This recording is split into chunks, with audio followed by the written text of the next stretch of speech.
Step 4. Account terms and conditions. Step 5. Enter account number. Step 6. Enter NIN for Ugandans or passport number for international. Step 7. Answer security question. Now, dial *240# anytime to pay bills, buy airtime, send money, load floats, manage cards, and even grab a loan of up to 5 million shillings. Welcome to DFCU Bank Kumapesa. Real banking convenience on your Mapesa phone. DFCU, going further together. NTV, turning on your world.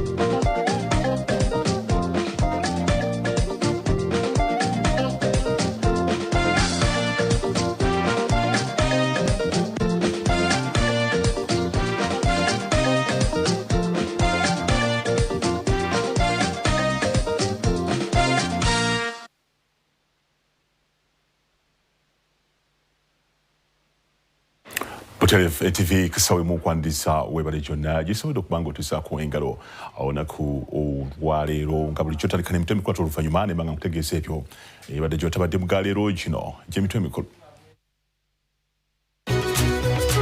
Emitwe gy'amawulire gikuleeteddwa Ikamugia with KCB Bank's unsecured salary loan of up to 500 million shillings. Get your loan approved in just 48 hours and enjoy up to 120 months to repay. Ebikulu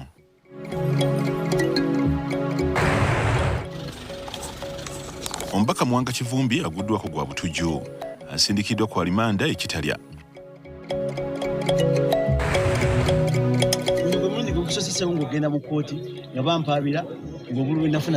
Ebyokuddamu okubala akalulu ka Kalungu West bigudde butaka. Waliwo obubookisi bw'obululu obusangiddwa nga buggule.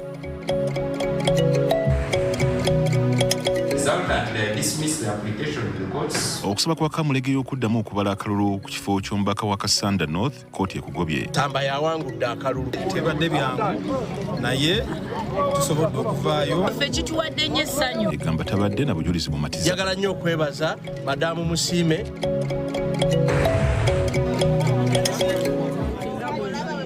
Ian Kyeyune akomyewo ku kifo kya ssentebe wa disitulikiti y'e Wakiso. Bamulangiridde ku bululu mitwalo 17 mu 710.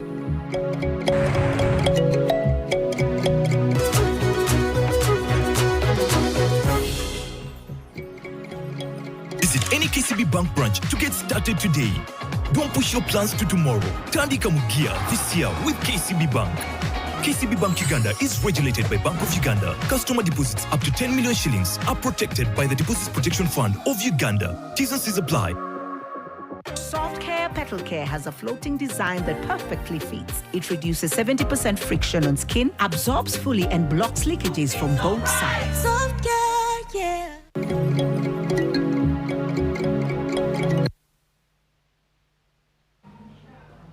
NTV kasawe munyongero kwaliza n'okwongera kwebasa egyo gy'otuusizaako engalo ennaku olwaleero. Nze Patrick Makasa.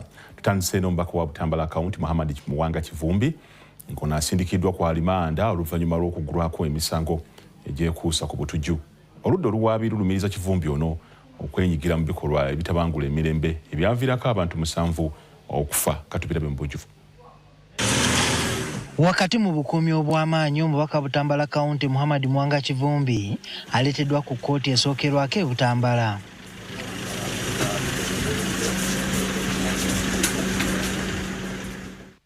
Oluvannyuma ono asimbiddwa mu maaso g'omulamuzi Deo Sejjemba era n'asomerwa emisango egyekuusa ku butujju.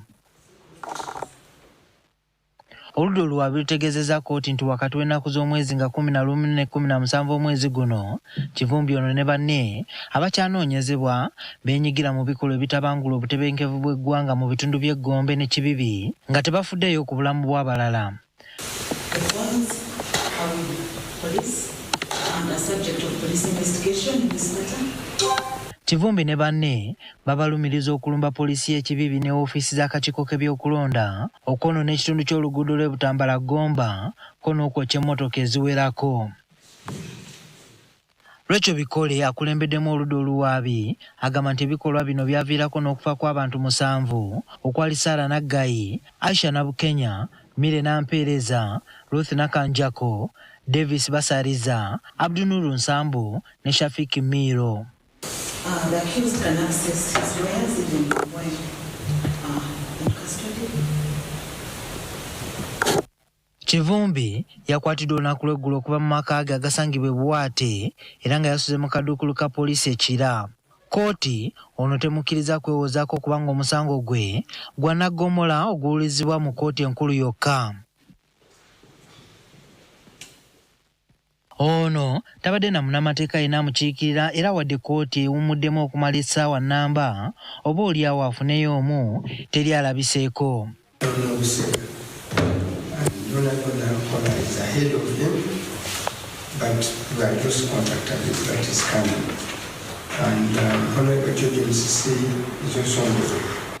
Oluvannyuma omulamuzi Deo Ssejjemba asindise Kivumbi ku alimanda mu kkomera ly'ekitalo okutuusa nga 3 omwezi ogujja ng'oludda oluwa Kivumbi y'omu ku bavuganya ku kifo ky'omubaka wa Butambala mu kalulu k'ababaka akaakaggwa era n'awangulwa Eriasa Mukiibi.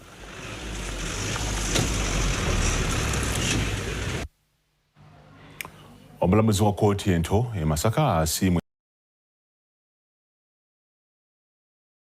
wa Kalungu West oluvannyuma lw'okuyimiriza okusaba kw'oyo gwe yali avuganya naye Ismail Semakula yali yasaba nti okubala obululu kuddibwemu. Kino kidiridde omulamuzi okusanga nga obubokisi obwaterekebwamu obululu busumulule bw'atyo enteekateeka yonna n'agiyimiriza. Ismail Semakula tamatidde nakisaliddwawo omulamuzi bw'atyo n'awera okweyongerayo mu kooti enkulu ajulire Katuubirabe mu bujjuvu. Good enough they have come. Ku lwokusatu lwa wiiki eno kkooti ente Masaka ng'ekubirizibwa omulamuzi Asiimwe Herbert yalagira akakiiko k'ebyokulonda okuddamu okubala akalulu ka Kalungu West olw'omu ku bavuganya mu kulonda Ismail Semakula okuwakanya obuwanguzi bwa munne Sewungu Gonzaga. Sewungu yasinga ku Semakula obululu 46 bwokka, ekintu Semakula kyalowooza nti oba oliawo singa okubala kwakolebwa bulungi yandibadde aleebezza Sewungu. Kati olwaleero omukolo gw'okulangirira gutandise ku ssaawa 6 ez'emisana kyokka ng'era emitendera bwe girina okuba omulamuzi Asiimwe Herbert asoose kwekebejja buli bokisi okukakasa nga mpaawo yakwatwako. Era wano omulamuzi waakomye. Of the boxes had broken seals and did not have a seal. Bapulida ba Ismail Semakula nga bakulembeddwamu Ambrose Tebyasa, Jesse mu Kigongo n'abalala batutegeezezza abapulida be nti mu bwangu ddala nga bwe kisoboka tusabe Electoral Commission ekisooka eteekemu Sewungu mu gazeeti emulangirye ku bululu bwe 46 bwe yakola ki bwe yasinga. Ekyokubiri mu bwangu ddala nnyo ronda n'okulangira kwa mwami Sewungu kubanga kubadde kyekwa kimpatiira. Ismail Semakula akalambidde nti byonna ebikoleddwa bibadde bisuubirwa. Ndowooza omusango tegujja na kutwala myezi 3 kuba kati amateeka gakyukamu. Mwami Sewungu afunye just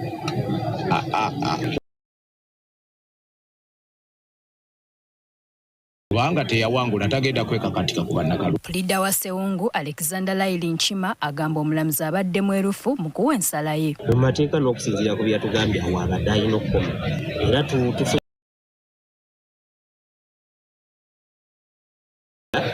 nti tweyongereyo tulabe ebirala. Joseph Sewungu yessanyu limu buganye ng'agamba mwerufu era ng'abadde tatwalwangako mu mbuga z'amateeka okuggyako abeenoonyeza ebyabwe. Si kumpanya ate sigendangako mu kkooti guno gwe mulundi gwegusoose Sewungu ogenda mu kkooti nga bampa nga yemu ya bululu kuba mu disitulikiti y'e Kasanda kkooti egobye okusaba kwa muna NRM Isaac Kamulegeya abadde ayagala akalulu.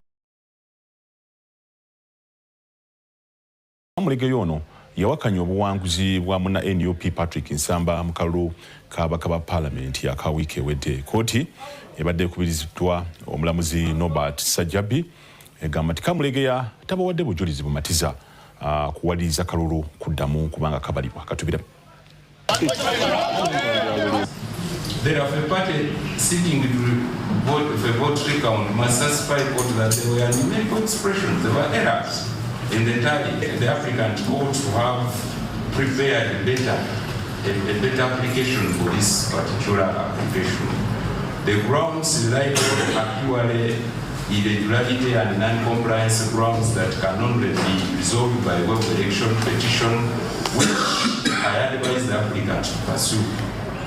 Resultantly, I dismiss the application with the courts. The respondent, the security for costs deposited by the applicant shall cover the costs incurred by the respondents after taxation of their respective bill costs. Ekisinga byonna abantu b'e Kasanda North bawonye pressure ebadde nnene nnyo okuva akalulu kano lwe kaggwa ekisooka akalulu baakakwatamu abantu pressure baali tebagisuubira ne tugenda ku Tale Center kumpi twamalayo ennaku 2 ng'omuvubuka ataddewo embeera abalina okunnangirira eri munene ataakubira returning officer.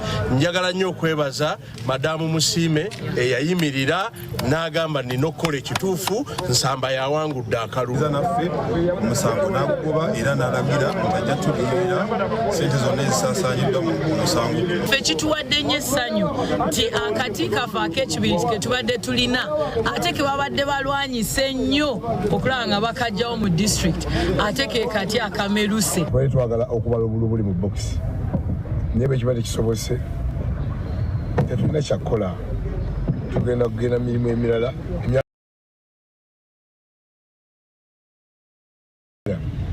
Nzengera kubeerawo nga nze mubaka ataalondwa nga nkolera abantu si omutima gwange tegubadde mu kujulira tegubadde mu sinaba kukifunamu. Omutima gwange guli contented kubanga ogoba ennyo bino ebintu. I'm a politician and a businessman. Kati sente endala zifa because tuli mu politics. Kati ate bali bendi nabo they are only politicians. Ekibiina ki NRM kyeriisiza nkuli mu ntebe bazi district ezo nebisinga obungi bye bakansala wabula mu district y'Eruweero yo NUP eridde empanga bwe wangudde ekya ssentebe wa district okuyita mu Erasto Kibirango n'ebifo bye bakansala era ebisinga obungi mu Luweero NUP ebiwangudde katubirabe mu bujjuvu nga bwe bibadde eruddeyo Kamuga ya Birina. Ekibiina kya NRM kisinze kweriisa nkoli mu district y'e Nakaseke ngene kya ssentebe wa district kiwanguddwa Ignatius Komukiwanuka afunye obululu emitwalo 4 mu 516 ate munne bwe babadde ku mbiranye Engineer Frederick Kakoza n'afuna obululu 827 bwokka ku bifo bya bakansala 35 ebiri mu district eno. NRM ewanguddeko ebifo 3 NUP ewangudde 1 ate abatalina bibiina abo wangudde bali 3 mu district y'e Nakasongola. Ekya ssentebe wa district kiwanguddwa mu NRM Rogers Kulaba Semanda n'obululu emitwalo 2 mu 1327. Fairly and accurately, I will offer a true picture of what is really happening at the level of Omutwawansi. So get ready because People's Parliament is back with yours truly as the Speaker of the House. Abe Kabali, Masaka, Gulu, Arua, the People's Parliament is coming to your region. And the timing couldn't be more perfect than now as we are heading to the general elections 2026. The hard questions are going to be asked. If the donation funds are being misused, how about our taxes? Can we just have a deliberate 100 girls that have a disability to benefit? Conflicting views and opinions explode. Policemen, like teachers, we are paid peanuts. Lunch and supper was our cows and our goats. And the girl was married off at 9 years. Accountability demanded of the leaders. All sexual assault cases should be regarded as a crime in our district. WASH is becoming a public health concern. And I, as your speaker, will ensure that no relevant perspective is ignored and no questions are dodged on the floor of the People's Parliament. Join me, Betty Mudondo, on People's Parliament every Saturday at 6 p.m. on NTV. It's your parliament and your voice. You're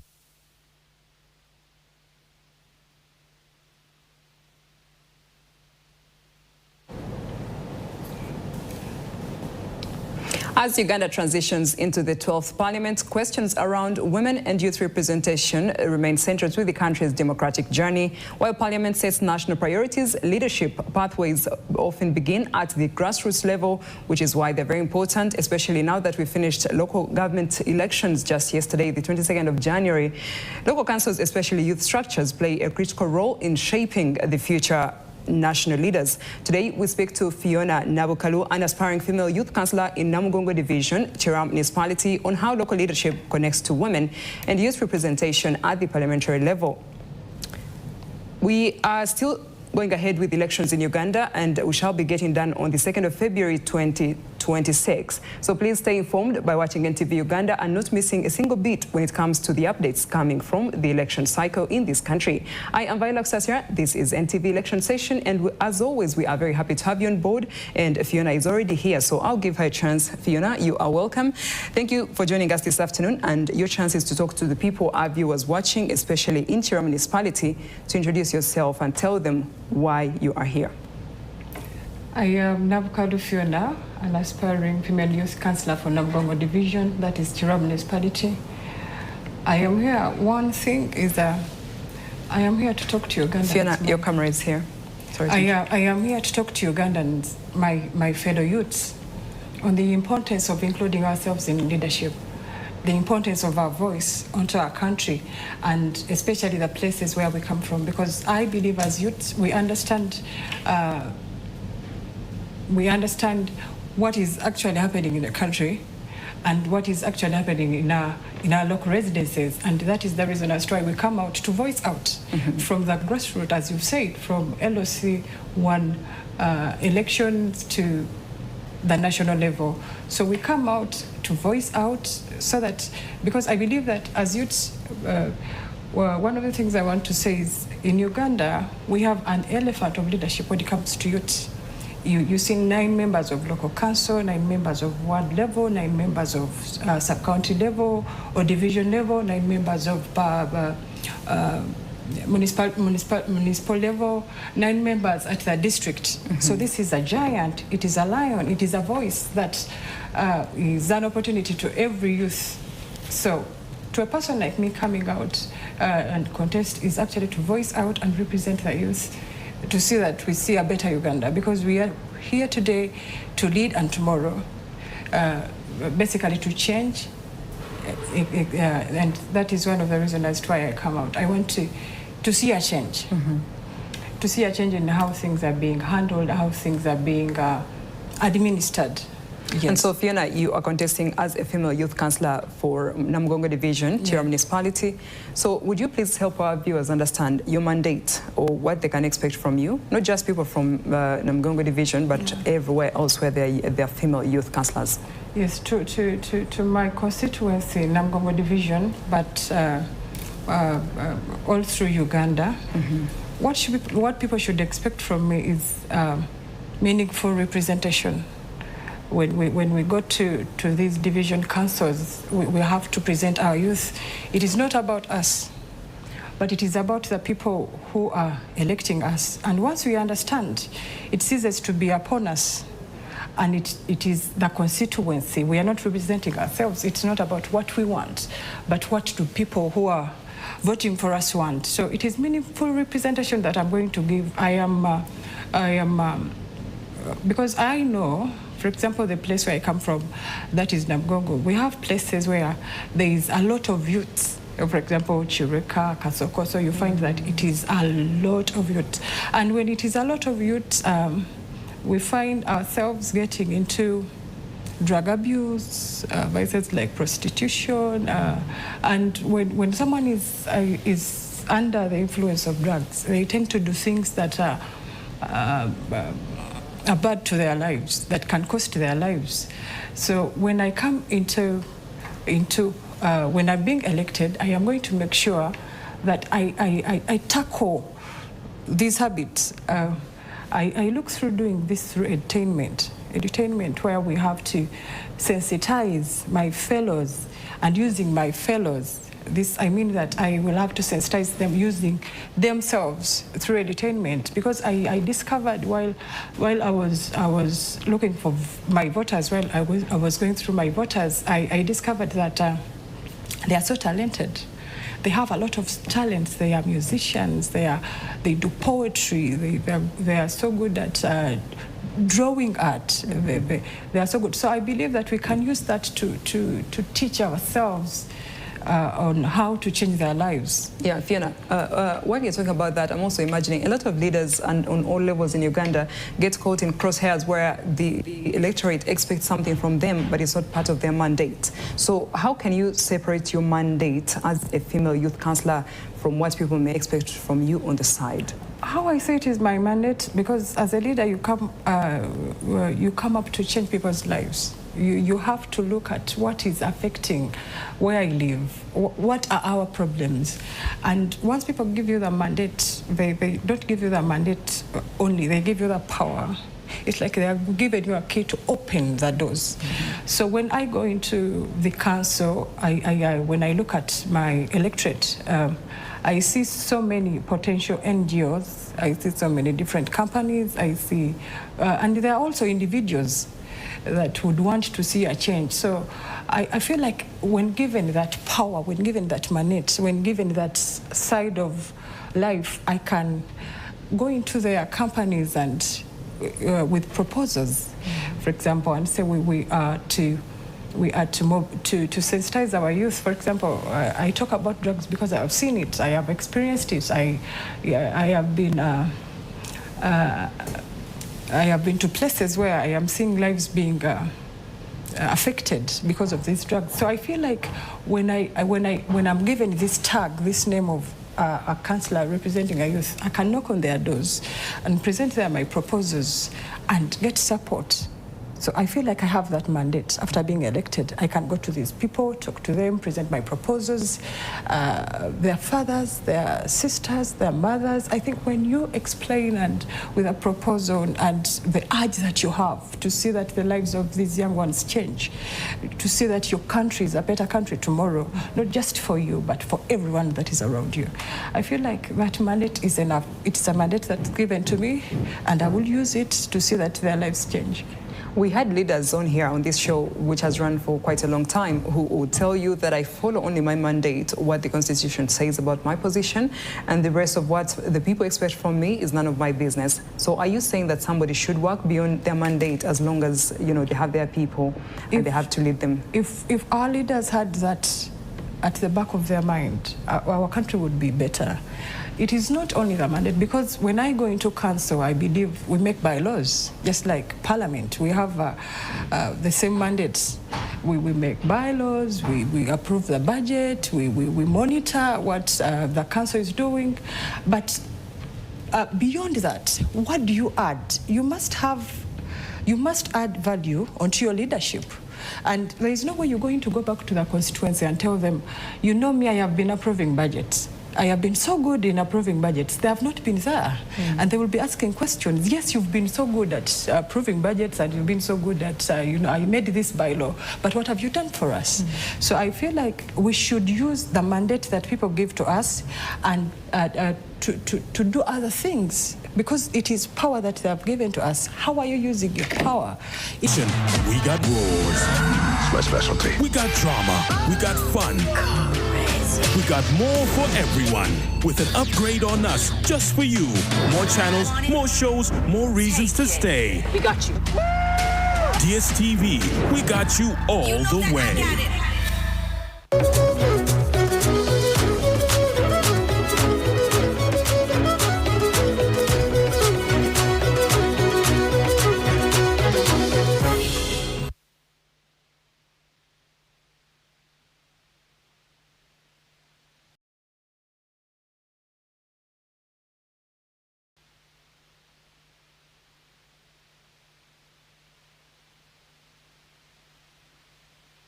NTV kusawe tugenze mukuwumulamu nga tukulaze ebiri oba ebibadde mu bitundu by'eggwanga ebyenjawulo ebyesudde ekibuga Kampala, naye kakati twagala tukomyeko wano mu kibuga Kampala naye tukulage nga bwe byabadde ne bwe biri mu kadde kano. Peter Serugo ali Munakawa waliwo tali center eri ku mubsa wali yatwagala tukubire ekifaananyi kyebye bigenda maaso kadde kano. Peter Serugo tuli fena Peter tuli fena mukulu Patrick tubulire kigenda maaso eruteyo.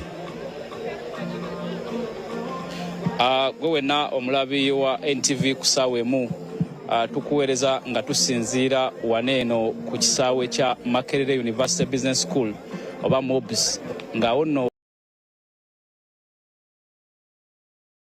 olunaku lw'eggulo aka gavumenti ez'ebitundu era nga wano we wagattibwa obululu bw'abavuganya ku bwa kansala abagenda okukiikira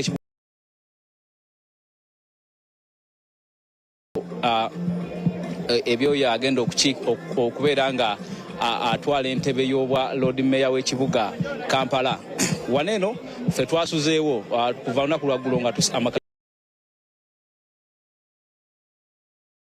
eyo matumbi budde ag'ekiro ekyakeesezza olwaleero ne kugendera ddala maaso okutuuka ku makya ate era ne kweyongerayo paka kutuusa ku ssaawa 8 akakiiko k'ebyokulonda we katandikidde okubeera mu bululu buno oba abakulembeze abalondeddwa era nga kati abantu abakabeera nga balangirirwa ku buwanguzi be bakansala abamu era nga badde kigenda mu bakansala 10 oba oliawo ate nga ne NRM ebadde efunyeyo ko bakansala ndooza nga 2 enamba eyo si eyenkomeredde akakiiko kakyagenda mu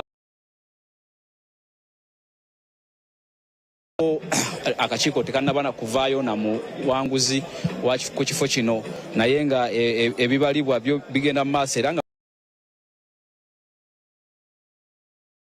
mu bigenda mu maaso wali eri ku lutimbe nga mu kiseera kino munnakibiina ki NUP abadde akyala ebyaleeba banne bavuganya nabo ku kifo kino njogera ku Ronald bali mwezo era nga abadde ali ku bitundu awo 6 n'obutundu kino ekyobwa Lord Mayor ate nga munnakibiina ki NUP NRM mulabye awo ku bitundu nga 19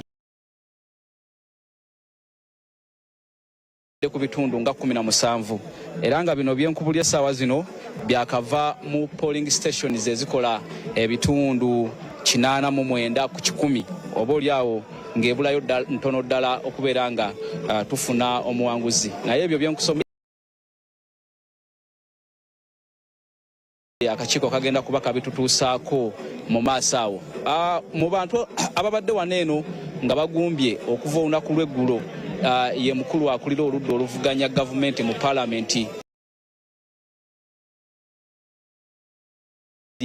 naye n'okuva ku budde obwo n'okutuuka kati abaddewo nga yeekenneenya ebigenda mu maaso naddala mu ggombola y'e Nakawa naye era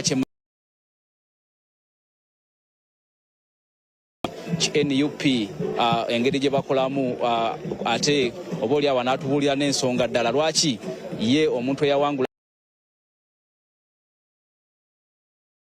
yasazeewo okubeera nga abeera wano loopu tukwaniriza ku NTV kusaawa emu tukulabye omuntu alaba NTV wano tonnasegukako wadde ekigere okuva olunaku lw'ejjo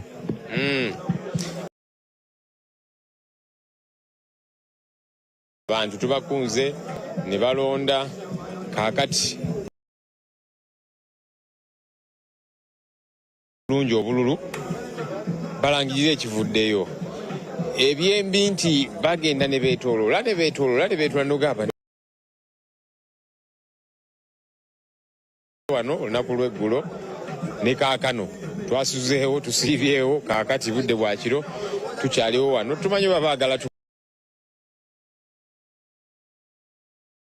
nguzi waffe ku bifo ebyenjawulo kyobwa Lord Mayor bakansalazi bazze balangiriramuko bakansalazi abatonotono naye zonna really byawedde dda so nga twebuuza lwaki tuluddewoko naye kyonna kikiri wano tugenda kubeerawo kulabye nnyo ng'osimbye amakanda mu tenti y'e Nakawa obwera tulaba olumu amaloboozi gajja ne gagenda waggulu tusigire ku kifaananyi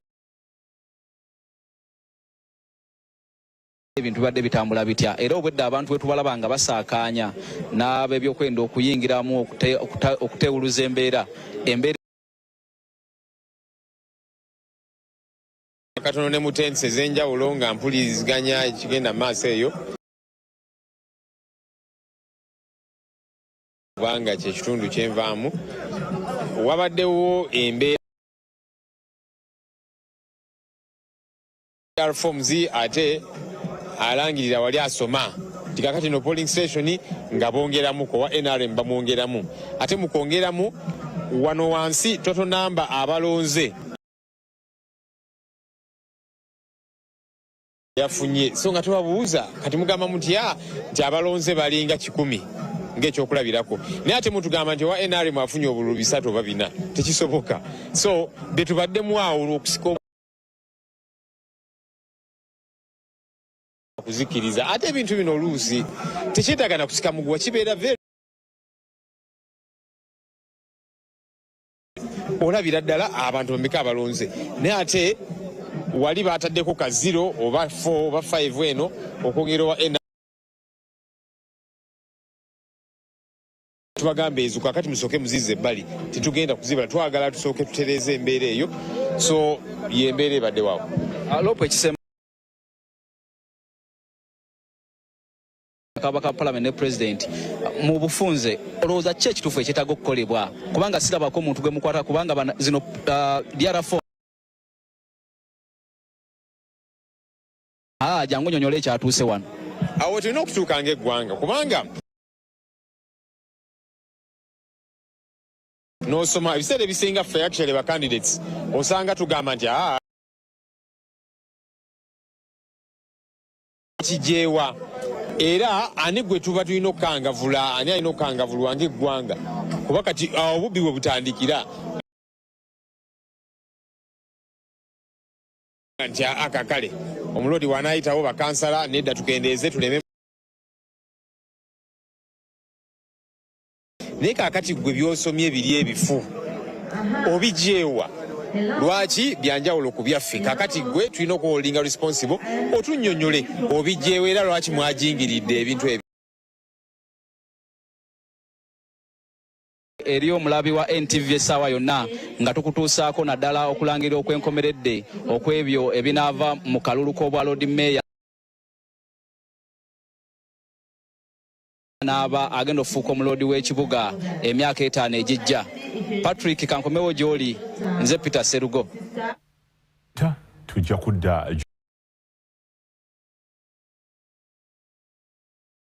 yo NUP ne NRM oyinza okugamba nti zigabanya ebifo by'abasentebe mu disitulikiti 10 ezikola ekitundu kya Greater Masaka mu kalulu akakomekerezeddwa olunaku olw'eggulo. Omusasi waffe aliko byakuŋŋaanyiza okuva erudde. Mu kibuga Masaka wakati ng'okugatta obululu kugenda mu maaso wabaluseewo obutakkaanya wakati wa RCC w'ekibuga Masaka Ahmad Washaki ssaako n'akulinya ku kifo kya meeya okugenda ku mmeeza y'abakulira ebyokulonda ky'okwemulugunya kwonna kulina kukolebwa mu lwatu okwewala ebyaliwo mu okwa wiiki ewedde. Last time we were here, 9 polling stations.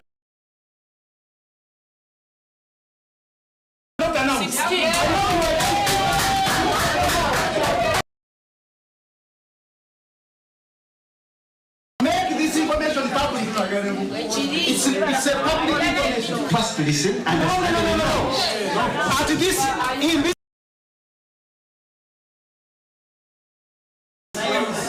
Obulanga bino byonna bimaze okuggwa banna NRM ssaako ne balunnaalo ebigambo.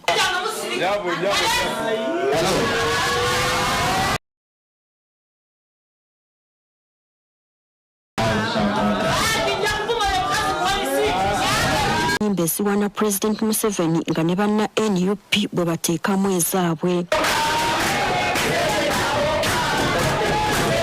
Ataataganya kifo kino wabula poliisi yalemereddwa ng'okubala obululu. Kifo kya mmeeya w'ekibuga Masaka ku bululu 2,212 Dembe Kipaapaali yafunye obululu 932 1433 Godfrey Kayemba afaayo 33 Godfrey Kayemba afaayo nafuna obululu 6 bwokka. Twetaaga enguudo bagattaka nga galina first class maram. Kino kyagoba nfuufu mu kibuga. Ekimu ku bisookera ddala twagala okubawa obuweereza obw'obwesimbu obuweereza. Disitulikiti y'e Kalungu Nyombi Mukiibika Amadi owa NUP yeyalidde mu bannaakendo oluvannyuma lw'okufuna obululu 17,600 bululu 11,604 songa munna Deep Rem Richard Kyabaggu eyafuddeyo n'obya Mukimbowa ye yasembye n'obululu 756 Kalungu. Subiza abantu bekagenda kubeerawo olubeerera naye twajja okuweerezaako ekiseera ate ekiseera tekituuka tulowooze ku biki. Tierengo agikwatidde bendera Abbas Kizito bw'alangiriddwa ku buwanguzi oluvannyuma lw'okufuna obululu 2,167. Okubala obululu kubadde kwa kusika muguwewukana mu miwendo gy'obululu obwateekeddwa ku mpapula ezimanyiddwa nga DR forms. Allow me, or you can put that aside and then you just hand it over this to me. Ebifo bisatu obululu bwabyo busoose kubula nga tebulina bulayo. Kizitaddiriddwa munna NRM Joseph Lubega Bazoonona eyafunye obululu 2,119,500. Ekyotera Sasila Peter owa NRM yawangudde n'obululu 2,15,503. Gertrude Mutyaba, NTV Kusaaweemu. Webale Gertrude Mutyaba eno kunoonyereza okukoze obeggulire eryo. Wabaddewo akanyolagano ku gattiro ly'akakiiko k'ebyokulonda ery'Ewakiso. Abakulu balangiridde Engineer Ian Cheyune nga ssentebe wa disitulikiti y'Omujja kitabudde Najja Nasifu gw'abadde avuganya naye. Nasifu akoze olutalo nga agezaako okuwakanya akulira akakiiko k'ebyokulonda okulangirira, kyokka abasirikale ne bamuwalawala okumufulumya. Cheyune aweze nti wa kufuba okuwa Wakiso ekifaananyi ekijja. Obudde bwagenze okuwongera olunaku olwajjo ng'abavuganyiza ku bifo bya gavumenti ez'ebitundu mu disitulikiti y'Ewakiso bataka ku kitebe kya disitulikiti okuuma obuwanguzi bwabwe. Anti mu kiri ekikeesezza enkya ya leero abakuumaddembe bawaliziddwa n'okuba amasasi mu bbanga okukakanya abawagizi ba NUP abadde bawakanya ebyabadde birangirirwa.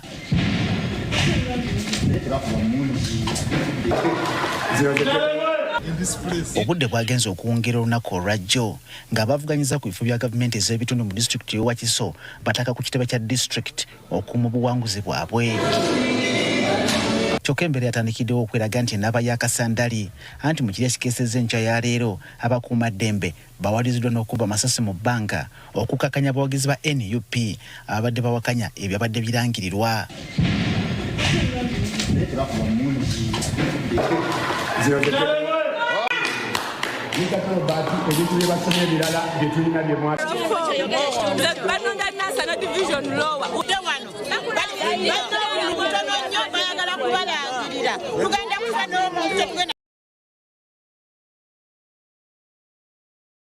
Balangirira bakansala b'e Nabweru ekyaviiriddeko akakiiko k'ebyokulonda. Kino wandigamba nti kyabadde kituuza anti olweggulo lwa leero ennamusa etuuse ng'omuwanguzi ku bassentebe ba disitulikiti ku bululu 17,000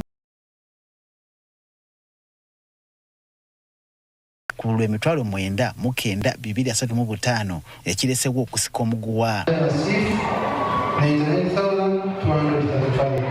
Ebyokulonda okukola omulimu gwabwe ekividdeko abasirikale okumukwata ne batandika okumuwalawala. Ono atuuse n'okwezingira waya z'amasannyalaze alemesa ebyokwerinda okumufulumya.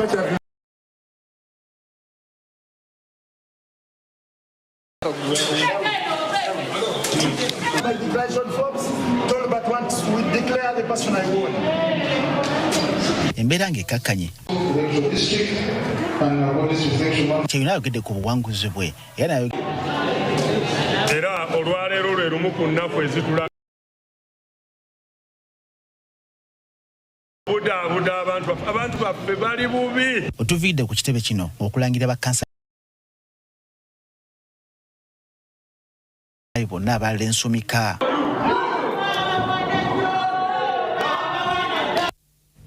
NTV kisawe muntu kyagenda mu maaso kati mulimu katono ate mukudda akomawo n'ebirala.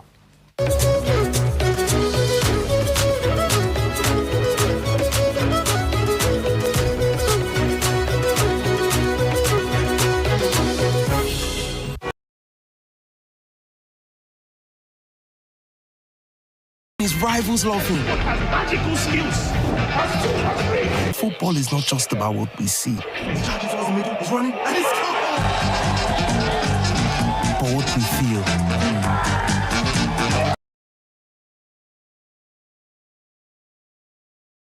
Tomuchala. Yes, Daddy. You know the children are going back to school. Don't you take half of the fees to junior school, and for the school van contribution, we shall pay later. Daddy, why don't we pay using MTN Momo, where we stand a chance of winning school fees for a whole year and more?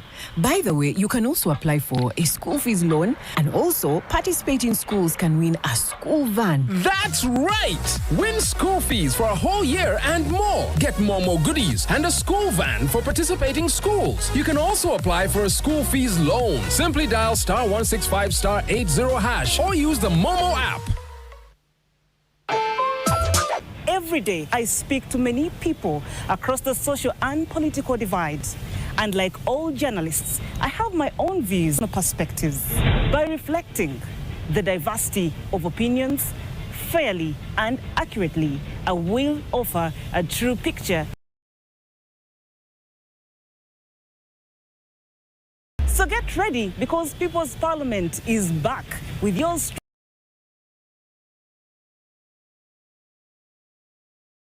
Arua, the People's Parliament is coming to your region, and the timing couldn't be more perfect than now as we are heading to the general elections 2026. The hard questions are going to be asked. If the donation funds are being misused, how about our taxes? Can we just have a deliberate 100 girls that have a disability to benefit? Conflicting views and opinions. And supper was our cows and our goats. And the girl was married off at 9 years. Accountability demanded of the leaders. All sexual assault cases should be regarded as a crime in our district. WASH is becoming a public health concern. And I, as your speaker, will ensure that no relevant perspective is ignored and no questions are dodged on the floor of the People's Parliament. Join me, Betty Mudondo, on People's Parliament every Saturday at 6 p.m. on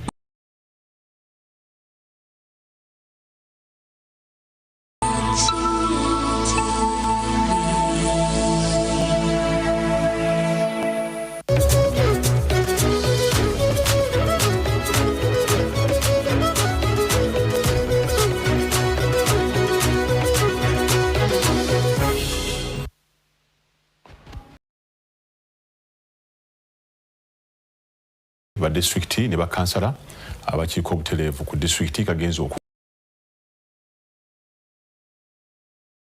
kitundu kino kikolebwa district okuli Mubende, Mityana, Kasanda, Kyankwanzi ne Kiboga. Kyerune 59, Kisanda 15. Okubala obululu ku kifo kya ssentebe wa district y'e Mubende kwabaddemu okuwakanya ebyavudde mu bifo ebimu ewabadde okulonda. Omu ku babadde bavuganya ku kifo kino Bafalito Kyeyune yemulugunyiza ebyavudde ko olw'obuvuyo bwabaddeyo. The army took over. Polling agents never had a chance even to deliver the DR forms they were meant to deliver to us. I don't have the powers in those circumstances. I regard ahead and tally those results as they were sent to me. And when you go to court, my presiding officers will then be called to swear affidavits. Yadde nga wabaddewo diala fomu ezasaziddwamu ku polling station emu, akulira ebyokulonda Ferdinand Tumwesije ebyokuziteeka ku bbali yabigaanye n'asaba which is clear and absurd. Cyprian, presiding officer. Okay?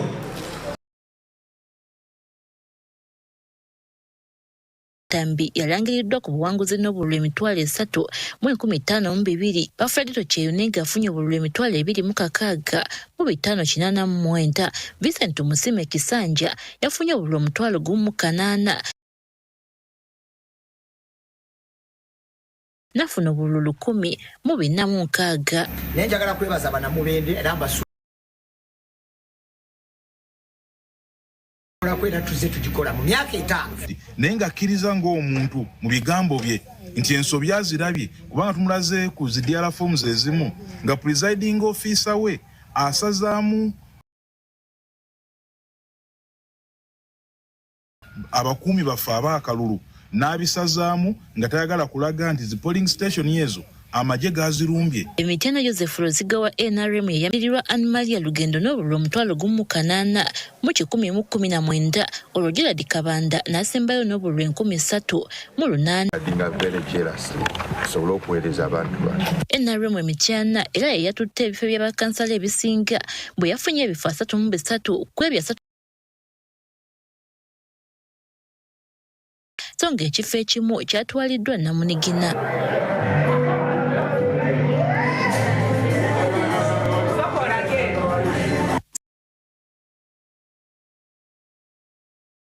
Sembosi eyafunye obululu emitwalo 3,256. Nadirwa Muhammad Bulegwe wa NUP n'obululu omutwalo 1,397. Olwo ye Fred Kasirye Zimulo wa DP nafuna obululu 3,338 bwokka. Akanasobola okugula ggulu.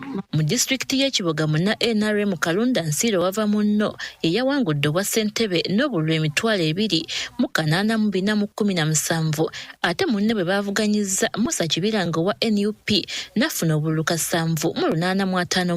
Samuel Semugaba yalangiriddwa ku buwanguzi bwe yafunye obululu emitwalo 2,1538.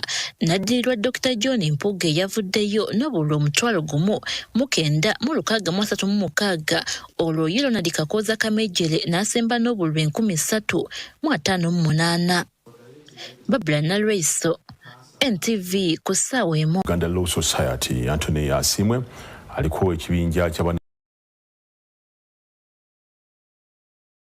okulaba embeera nga bweri. Tutegeezeddwa nti ekibatutte kwe kulaba engeri ab'omu maka muno naddala mukyala we Barbara Itungo gy'ayinza okufunamu obwenkanya oluvannyuma lw'amawulire okutandika okusaasaana nti ab'ebyokwerinda tebakkiriza muntu yenna kubanga ayinkira muno kono okufuluma yadde bo babakkiriza. Kakati bano bakkiriziddwa okuyingira era bafumiridde ekikolwa ky'ab'ebyokwerinda kino. Katubirabe mu bukifu.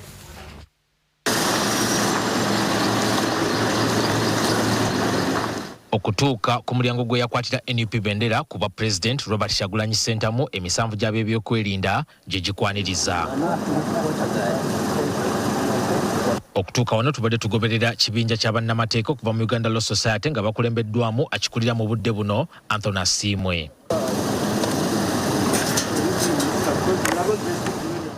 Okuyingira buli mmotoka ebadde esooka kwazibwa n'okukakasa omuwendo gw'abajjiddemu era nga gwe muwendo gwe gumu ogulina okufulumiramu.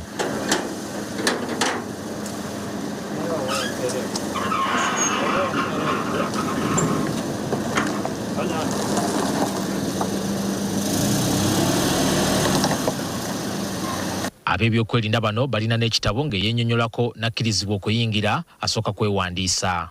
Muka Robert Kyagulanyi Ssentamu, Barbara Itungo.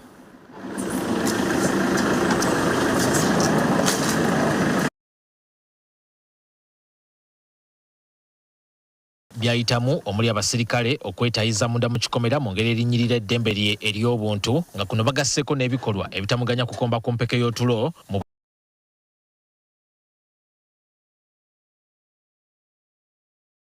so bayingira ne bafuluma nga bwe baagala ne basalawo bo ne batuggalira n'ebijjegere byabwe be balina ebisumuluzo so bagala okugenda ne beggulira ffe ne baleka nga batuggalidde. Ekiro tulina zi drone ezisula nga zeetooloola ennyumba n'okwebaka tetwebaka. Ategeezezza nti n'okutuusa olwaleero baliraanwa n'abooluganda tebannaba kukkirizibwa kubakyalirako omwali ne ssaabawandiisi wa NUP David Lewis Lubongoya eyalemesebwa gye buvuddeko. Basenga b'abaana bange bagezezzaako okujja jjo tebabakkiriza. Maama wange yagezaako okujja okundaba baamukomya ku geeti wali ate nga yali atambudde lugendo lwa ssaawa 6. Baneiba baffe ku muliraanwa awo bagezezzaako okujja okutuleetera ku byokulya naye tebabakkiriza kuyingira. Ababuulidde nti bano be bagenyi ab'omulundi ogwokubiri okuva okulonda lw'ekwaggwa ng'abaasooka baali bannaddiini kyokka ab'ebyokwerinda bwe bafuna amawulire nti abantu nga bano bajja kye bakola kwe kuteekawo embeera ebikkirira ebikolwa eby'okulinnyirira eddembe ly'obuntu bye bakola mu maka gano mu budde obw'emisana n'ekiro. Bwe banga balina abantu be bakkiriza okuyingira bajjawo abasirikale abamu n'emisanvu egimu ne bagijjawo ne kufula ezimu ne bazijjawo. Nkakasa babamanyi nti abantu abo baddoboozi ddene era bajja kulabisa ebyo ebikyamu bye baba basanze ku ground. Kati buno obutonotono bwe musanze just busigalira abuntuntu butonotono naye nga agambye nti ekyennyamiza kwe kubanga abasirikale tebamunyega kintu kyonna okuggyako okumugaana okufuluma buli lwagezaako nga n'olunaku lw'eggulo teyasobodde kwetaba mu kulonda kw'abakulembeze aba gavumenti ez'ebitundu. Ebbanga liweze naye sinafuna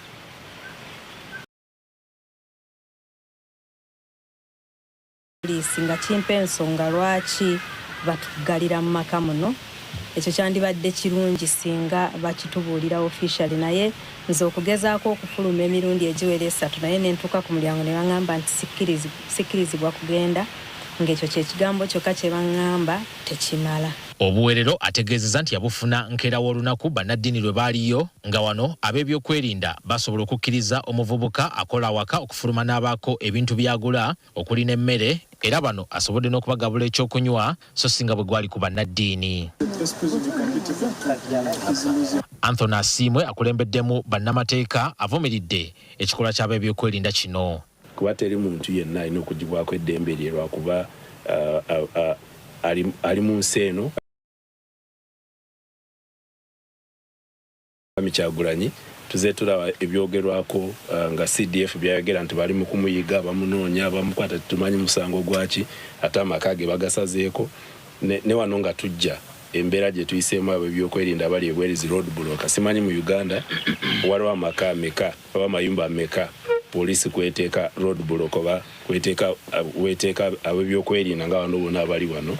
Asiimwe ategeezezza nti bakulwana okulaba nga bano bafuna obwenkanya kubanga guno si gwe mulundi ogusoose nga n'oluvannyuma lw'okulonda kwa 2021 kkooti yamala kuyisa kiragiro. Kyokka alaze okutya olw'ebikolwa ebiziimula amateeka okweyongera n'ategeeza nti mu kiseera kino balabye ab'ebyokwerinda nga baziimuula ebiragiro bya kkooti nga ne mu kkooti gye bandiddukidde okufuna obwenkanya naye oluusi kye bajjayo si kye baba basuubira. We've reached a point where respecting court orders in broad daylight. And unfortunately, even the courts we run to sometimes, we don't get the remedies we intend to get. But what we are seeing here, like I said, is total contempt of the court orders that were issued way before. So we shall go and assess the situation, and definitely there has to be recourse. There has to be a solution. Annual Katamba, NTV, Kusawemu. Yeah.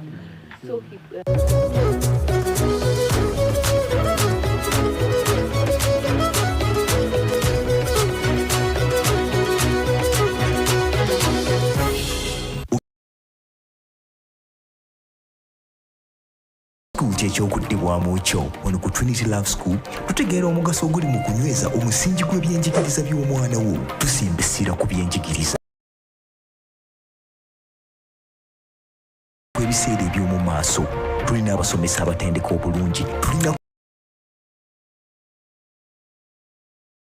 ensi ejjudde tekinologiya okukwesa n'eddwaliro lyaffe ery'omulembe abayizi baffe mwe bajjanjabirwa. Tulina emmotoka ezisaabaza abayizi abo abava ewaka era tulina n'ebisulo ebigazi era ebiyonjo. Tutumbula ebitone by'abaana mu by'emizannyo, okuwuga, katemba awamu n'okuyimba.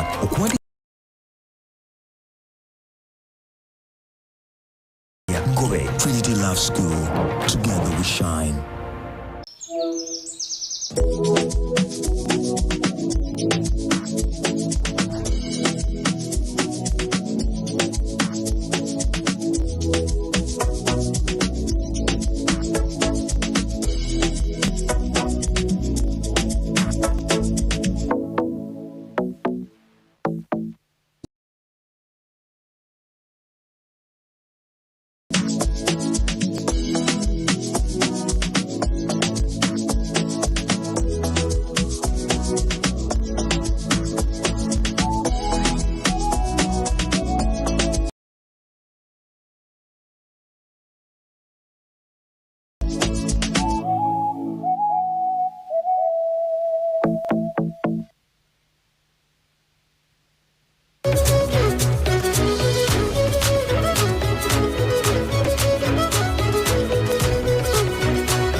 Bibadde mu wiiki neero bwe tutyo olunaku Lwakutaano katutuuse akanyumiro.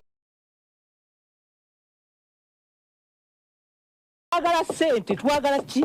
Situwagala kutunnyonnyola. What is the matter? Taawa zino abantu bagoyingewa.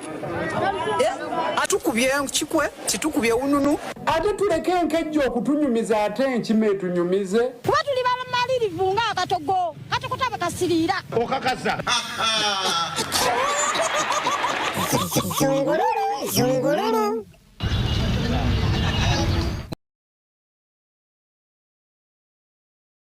Mudu oba mukyaliyo. Anyway, mutubuulire tubakulisa akalulu oba tugire bugizi nankani. Abakyalira ku nsiko mukendeeze ku ddoboozi.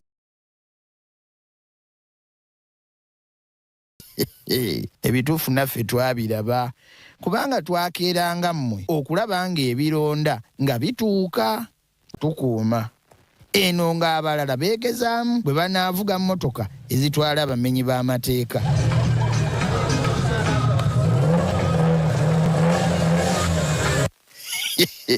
Tuddeyo ku by'okulonda. Amma mukulu ow'akuuma tunnyonnyola ebikakwata.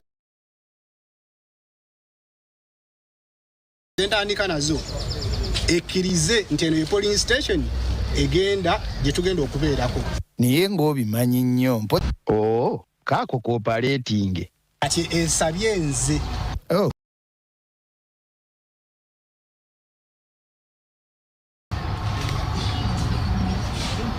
Nga tekasikaaninga teekako wansi tulabe. No, not the same machine zibadde mu store. Kirabika Naakuuma tekajja kukola ate abantu layini nabo bazikooye.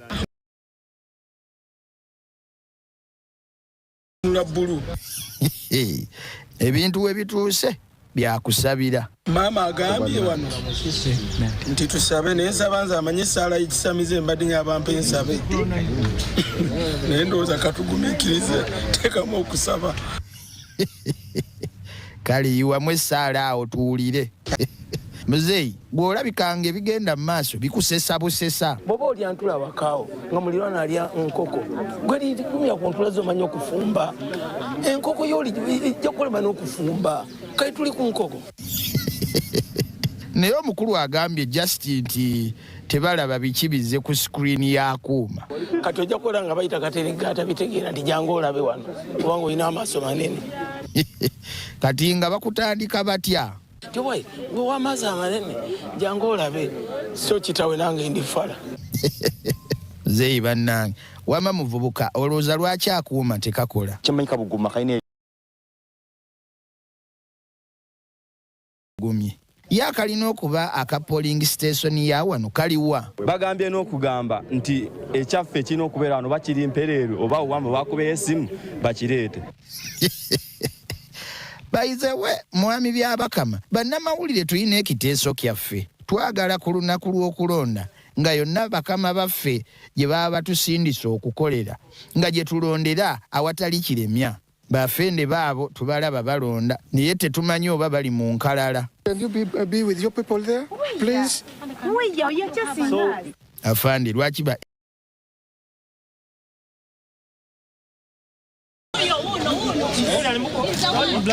You're not supposed to take out photos. Mukulu tutandika okulonda ate ki ekigenda maaso ku Tali Center.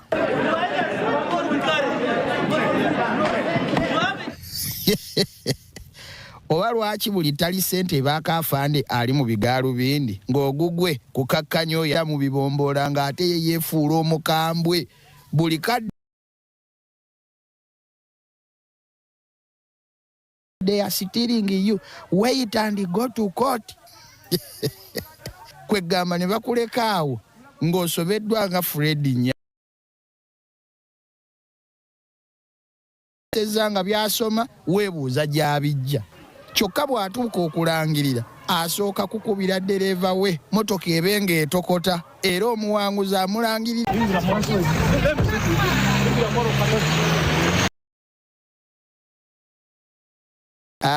Uli bamututte eggwanga lino maje wamaze dda okukuba akalulu. Buli kimu weekiri akalulu teri asobola kubanja. Twatiikinga bbaasi ne tukowa ne tusala entuuyo era nga wenzisala wenti wenazisalanga wali. Wagolodde obukonge bumeka naye sooka otukakase nti owagira muzeeyi tuyinza okubeera wano ng'otulimba.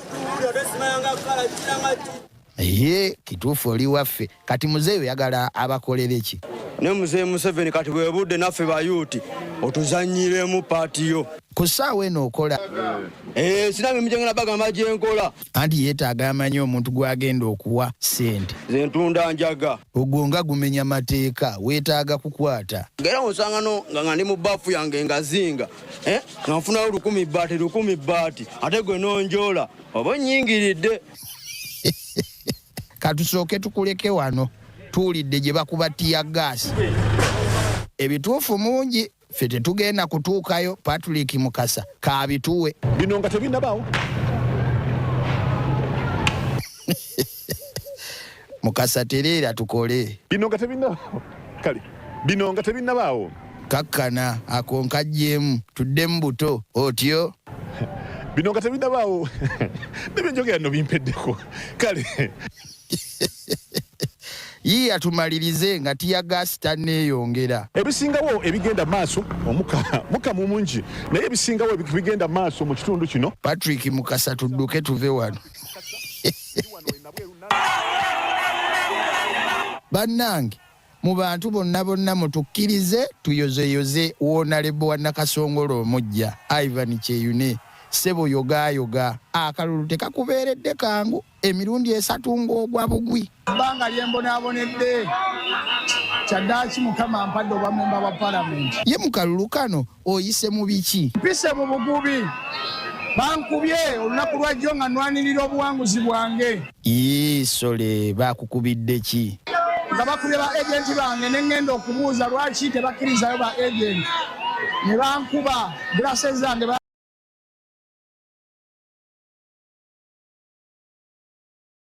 kubya migeno na mugongo olaba ze mbadde ku kitanda. Musajja wattu naye naffe bannamawulire banno tukubeereddewo. Abamawulire mwebale ku marketinga okusingira ddala ani? Ndabira omusajja gwe bayita Solomon Kaweesa omugambe njamuwa jjajja wange omukazi. Baba bakukubye emiggo. What is the matter? Twagala sente twagala ki?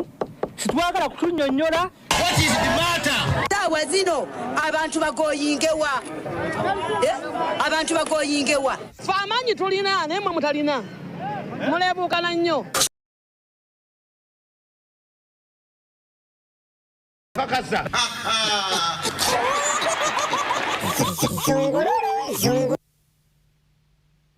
Kale NTV kusawe muka nkusibule eze Patrick Makasa sula bulungi weraba.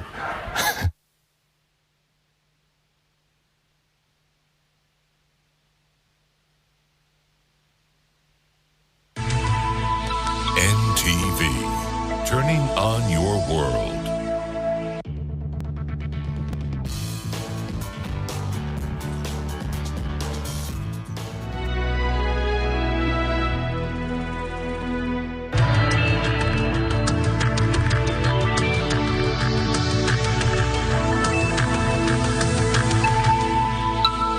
This is NTV. Choices is brought to you by... We proudly introduce St. Marcelino Montessori International School, Matuga, enhanced with a Montessori and international approach. For more information about our schools, contact us on the numbers on your screen. The choices I made are